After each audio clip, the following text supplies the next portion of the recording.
hijack our airplanes and fly into buildings are our enemies, not criminals with constitutional rights. I'm running out of time, so let me close with this. I'm a patriot. I love this country with all my heart, and it makes me sad to see what's happening to it right now. Thank you. Thank you.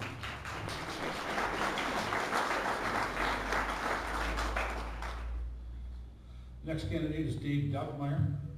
Dave Doppelmayr lives in Thornville, Ohio. Dave has a BA in Education from Otterbein University and a Master's in Educational Supervision from Ashland University. Dave spent 25 years as a high school special education teacher and football coach. In 2000, after a 2-year battle with the ACLU over his right to prayer with his football team, that was the battle with the ACLU. Dave has traveled the country standing up for Christian values and educating others on the U.S. Constitution and the original intent of our founders. He has authored 2 books, taught college at the graduate level, hosts a weekly radio program, and writes a weekly column on the National Forum News with Views. Dave is currently head football coach at Fairfield Christian Academy in Lancaster, Ohio, a program that he started in 2008. Dave and his wife, Michelle, have been married for 30 years and have 3 children. Dave? Thank you, Warren. Sometimes I look around and wonder how I got up here. I was a high school football coach my whole life, really. I'm 57 years old. In 1997, while football coach at London High School just up the road, I was sued by the American Civil Liberties Union for having to pray with our football team.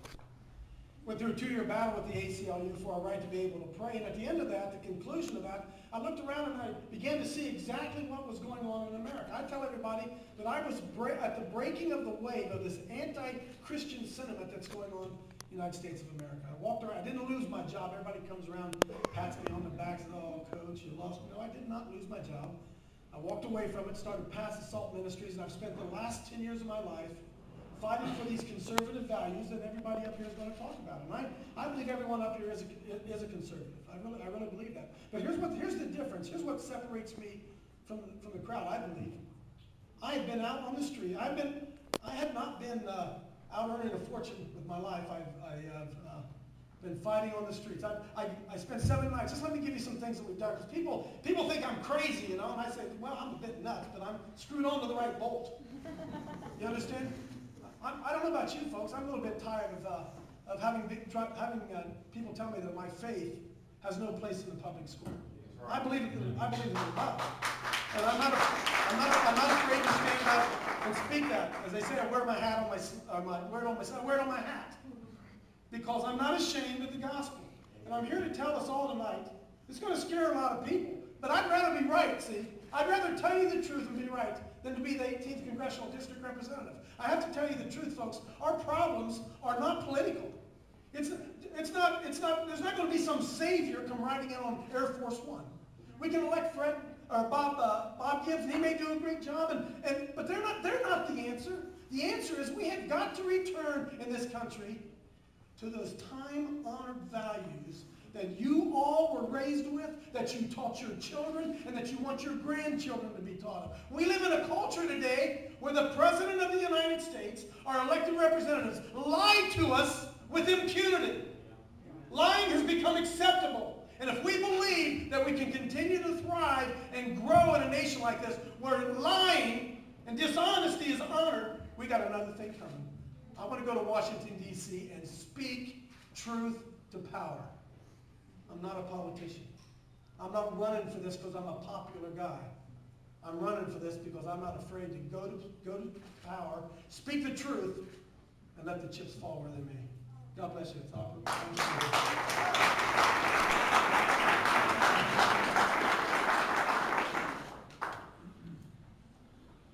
Next we have Bob Gibbs. Bob Gibbs lives in Lakeville, Ohio. Bob has been self-employed since 1978 when he started his farming operation. He also has a small property rental business. He has served as both the president of his local farm cooperative and the Ohio Farm Bureau. He was elected to the Ohio House of Representatives in 2002 and the Ohio Senate in 2008, where he currently serves as a state senator for Ohio's 22nd District.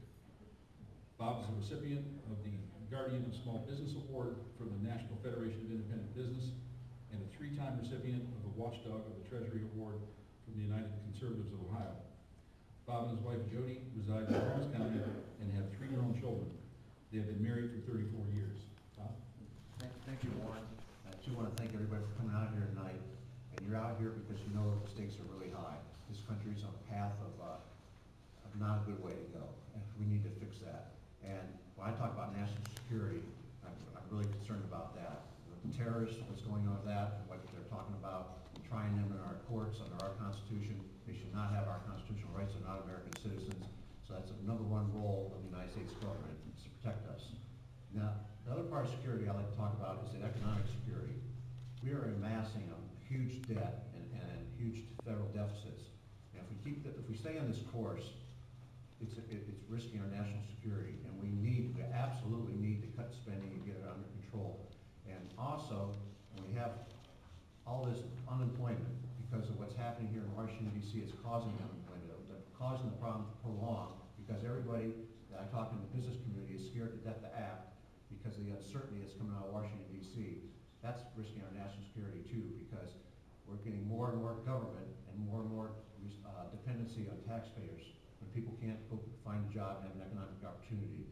And that's erosion of our, and when you think about it in a roundabout way, that's erosion of our constitutional rights, our liberties, because people are going to be more dependent on government. And we absolutely have to get things under control, cut spending and cut taxes and get money back in individuals, entrepreneurs' pockets to invest and grow jobs and get this economy moving again. If we don't do that, we're dependent now, borrowing from the Chinese and elsewhere. That's a road we can't continue to go down. My background, I have a record in the General Assembly fighting for rights and property rights, and I'll just mention a couple. Back in '05, when the U.S. Supreme Court did the Keogh decision, and they changed how governments could use eminent domain, I was really upset about that because it was taking away our rights. And I teamed up in the House and with Senator Goodell in the Senate, and we passed a comprehensive eminent domain reform to protect our rights. And so we need to move forward and protect our rights. Obviously, one person can't do this, but as a team, we got to take Congress back, slow down the administration, slow down the president, and we have a chance to do that this year across the country because people like you coming out and getting involved is making a difference. And we're going to take Congress back. We're going to retire Zach's face, and we're going to get this country back on the right track, get spending under control, and cut taxes. And also, I would like to see us reining the U.S. EPA because they're killing jobs too with all their nonsense. So appreciate you all being out here tonight, and I look forward to your questions. Thank you.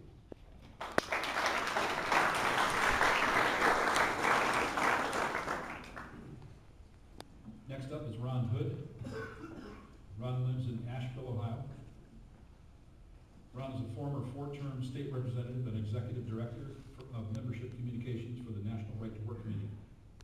He graduated from the Ohio State University of Business in 1991 with a bachelor's degree in business administration with dual majors in marketing and economics.